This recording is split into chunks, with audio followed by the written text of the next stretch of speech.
ভিডিঅ'টো NSS ডেৰ দিনাখনৰে মানে 24 ছেপ্টেম্বৰৰ সেই দিনাৰ প্ৰগ্ৰেমৰ বাবে আগৰ কলেজত মোকো মাতিছিলে অনুষ্ঠানটিৰ আৰম্ভণি হ'ল মহাপুৰুষ শ্ৰীমন্ত শংকৰদেৱজনাৰ ধুনীয়া এটি বৰগীতেৰে তাৰ পাছত আমাৰ শিক্ষাগুৰুসকলে তেওঁলোকৰ বহুমূলীয়া বক্তৃতা দিলে লাঞ্চৰ পেকেটটি লৈয়ে এটি নেপালী নৃত্য উপভোগ কৰিলোঁ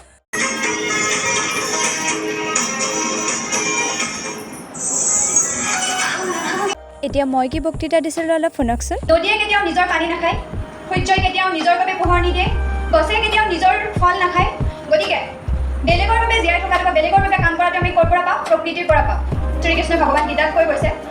কৰ্মেণু অধিকাৰ আছে মা ফলেষু কদাচন অৰ্থাৎ কৰ্মতে তোমাৰ অধিকাৰ আছে কৰ্মফলত তোমাৰ অধিকাৰ নাই মোৰ পাছতে মোৰ আন সহপাঠী বৃন্দয়ো তেওঁলোকৰ বক্তৃতা প্ৰদান কৰিলে সেৱা আঁচনি বুলি কওঁতে আমাৰ ইয়াৰ আগত মণি চক্ৰৱৰ্তী বাই এটা কথা কৈ গৈছে মানে পৰৰ উপকাৰ কৰিব লাগে আনৰ বাৰু আজিলৈ ইমানেই বাই